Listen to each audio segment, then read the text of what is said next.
వాడింతమందిని ఆట ఆడించాడంటే పాలేరు కానే కాడు, ఖచ్చితంగా గజదొంగ.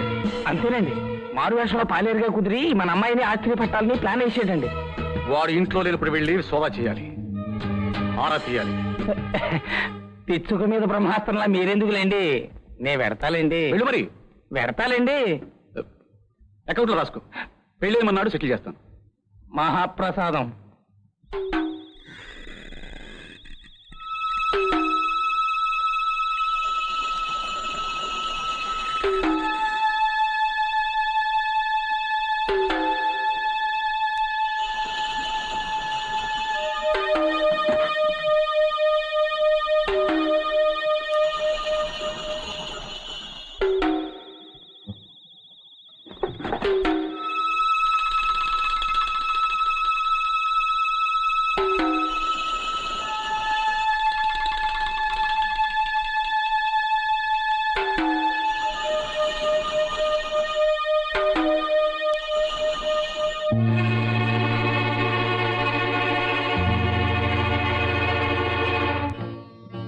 అరచేతి నిజరూపం బాగా అర్థమైందా అమ్మా? నేను తెచ్చిన పూలమాలను తీసి తాచుపామని విసిరికొట్టాను. స్వయంగా నాగుబామను తీసుకొచ్చి మెళ్ళో వేసుకోబోయా. పాలనుకుని కళ్ళుకుండా నోటి దగ్గర పెట్టుకున్నాం. నీ మాటలే నీకు అప్పచెబుతాను. పేదవాళ్ళంతా దొంగలుగానంటే గొప్పవాళ్ళంతా దొరలు కారన్నా. నువ్వు వరించిన దొరవారు గొప్పవారే, అయినా నీ ఆస్తి కోసం వలబన్నాడు. కట్టుకున్న పెళ్ళాం బతికొండగానే నీకో ఉరితాడు కట్టబోయాడు. నీ హీరో జాతకం కూడా నాకు తెలుసు. తాగుడు, అమ్మాయిలు, క్లబ్బులు, సకల గుణాభిరాముడు. మామయ్య ప్లీజ్ స్టాప్ ఇట్. మీరు జానకిని ఓదారుస్తున్నారా? ఈ వంక పెట్టి సాధిస్తున్నారా? ఇప్పుడు ఏం మించిపోయింది? పెళ్లి కాలేదు కదా. జాని ఫర్గెట్ ఇట్. జరిగిందంతా ఒక పీడకలని మర్చిపో. గిరీష్, ఇంకొక నిమిషం ఆలస్యం చేయకూడదు. మళ్ళీ ఆ వెధ వచ్చి గుమ్మంలో రచ్చ చేయకుండా అర్జెంటుగా మీ పెళ్లి జరిగిపోవాలి. వాడిని వాడి బాబుని నేను చెప్పు దెబ్బలు కొట్టాలి. జానకి తీర్మార్చుకో. గిరీష్ రెడీగా. అరగంటలో పురోహితుడు వస్తాడు. మీరు దండలు మార్చుకోండి. తాలిబొట్లు, తలంబరాలు తర్వాత సంగతి. చెప్పు, దీనికి తిరిగిలేదు.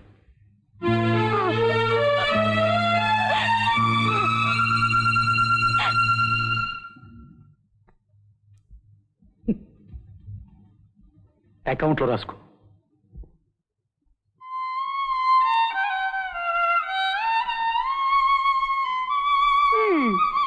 పెళ్లికి బ్రహ్మాండమైన ₹1,00,000 చీర కట్టాల్సిన అమ్మాయి గారు వాడిన పాత చీర కట్టడమా? కర్మ కాకపోతే పోన్లే, పాత చీరే గాని పాత మొగుడు దాపరించలేదు. చిలక అవతల టైం అయిపోతుంది, నాన్నగారు కోపడతారు. చావబోయేదానికి తిట్ల భయం ఏంటి? పదా. ఎక్కడికి? వాడి దగ్గరికి. వాడిని పొడిచి నేను పొడుచుకు తోస్తాను. కింద నాన్నగారున్నారు. పెరట కూడా దూకి వెళ్తాను. వస్తేరా, నీ ఇష్టం.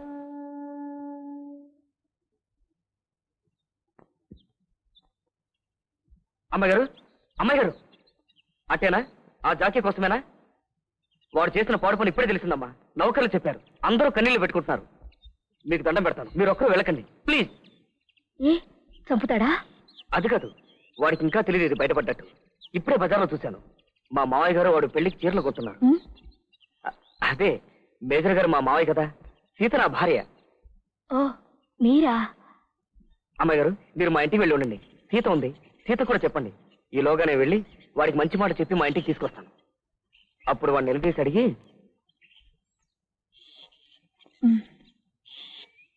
నేను నమ్మలేకపోతున్నాను అమ్మాయి గారు. ఈ కార్డు కళ్ళారా చూడకపోతే నేను నమ్మకపోదును. సిరి సంపదలు చాలా మందికి దేవుడిచ్చిన వరాలు కావచ్చు గాని నాలాంటి దానికి అవి శాపాన్ని నరక చెరపెడుతున్నాయి. అమ్మాయి గారు, స్వర్గం నరకం సిరి సంపదల్ని బట్టి రావు పోవు. అవి మన మనసును బట్టి ఉంటాయి. ఓ కన్ను పోయిందని బాధపడుతూ కూర్చుంటే బతుకంతా నరకమే. దాని బదులు రెండో కన్ను పోలేదని సంతోషిస్తే మన బతుకంతా స్వర్గమే. మీ స్థితిలో నేనుంటే జాకీ నన్ను మోసగించాడని బాధపడ్డావు. తాళి కట్టి సర్వనాశనం చేయలేదని, ఆ గండం తప్పిందని సంతోషిస్తాను. అయినా నేను ఇప్పటికీ జాకీ మోసగాడంటే నమ్మలేను. ఇదంతా ఓ పీడకల్లా ఉంది. అతను రాగానే ఈ కళ విడిపోతుంది. అరే అమ్మాయి గారు అంతవరకు మన ఇంటికి వస్తే నడవలో కూర్చోబెట్టి మాట్లాడతావా? మరే తెలీదు. అమ్మా, మీరు లోపల పదండి.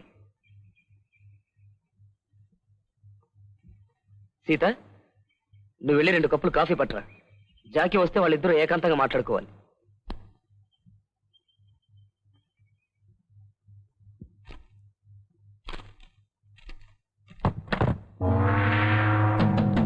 మీ నాన్న ఓ గంటలో మనకి పెళ్లి చేస్తుంటే మాజీ లవర్తో సరసాలకు వచ్చావా, లేకపోతే వాడితో లేచిపోదామని?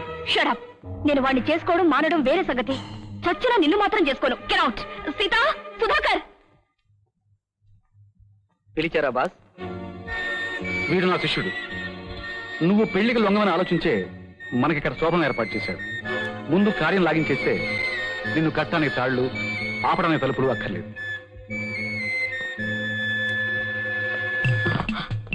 సీత, సీత. ఆగు. లోపల శోభనం జరుగుతుంది, మనం వెళ్ళకూడదు. ఎవరు? జాకియా?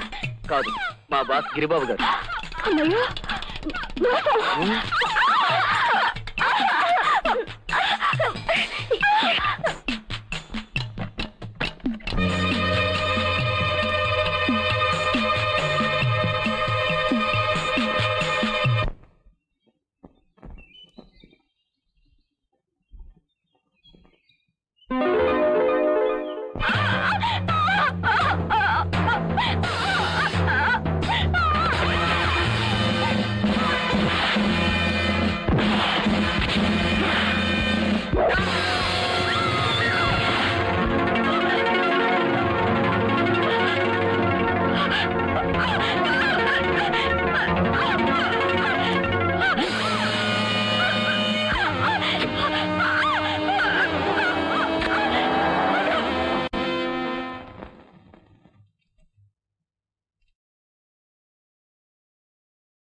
నువ్వు పక్కకు తప్పుకో.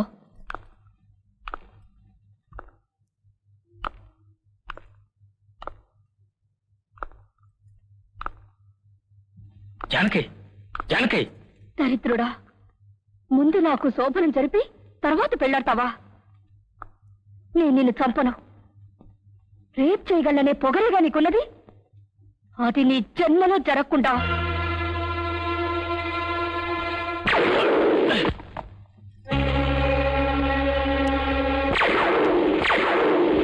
జానకి ప్లీజ్, ఏమిటిది? మాట్లాడుకో, ముందు నేను చెప్పేది విను. జానకి, జాకి, ఇంకా 2 గుళ్ళున్నాయి. నీ కోటి, నా కోటి. నువ్వు వాడికన్నా హీనుడివి. వాడు నా ఆస్తి కోసం నాటకు వాడాడు. దర్జాగా పెద్ద పుల్లాగా మీద కురికి మింగపోయాడు. కానీ నువ్వు నా ఆస్తి కోసం నాతో చాలా పెద్ద నాటకు వాడావు, చెడగాట వాడావు. కట్టుకున్న పెళ్ళం బతికుండగానే నాకు కూడా తాడు కట్టిపోయావు. ఈ అవమానాన్ని భరిస్తూ నేను బతకలేను, నిన్ను బతకనివ్వను. నీలాంటి దొంగ పావులకి నీ చావు ఒక వార్నింగ్. జానకి, రాజీ, ఇప్పుడు కాదు, ఇద్దరం కలిసి చేస్తాం. రాజీ, పతిభక్తి కూడా అర్థం పర్థం ఉండాలి. నీ మొగుడు ఇంకొకరిని పెళ్ళాడితే చిచి సిగ్గులేదు. జాకీ నా మొగుడు కాదు, మాకు పెళ్లి కాలేదు. నాకు ఇష్టం లేని పెళ్లి నిశ్చయించారని నేను జాకీని తిట్టిపోశాను. నీ ఆస్తి చూస్తే మా అమ్మ నీకు ఇస్తోందని చెప్పాను. నువ్వు 1 పక్కన 0 గాడివి అన్నాను. ఆ పౌరుషంతో పెళ్లి ముందు రోజు ఇల్లొదిలి పారిపోయాడు. జానకి, మాకు పెళ్లి జరగలేదు. అవునమ్మా, ఆస్తి లేకుండా నన్నుగా ఇష్టపడే అమ్మాయి దొరికేదాకా పెళ్లి చేసుకోనని వెళ్ళిపోయాడు.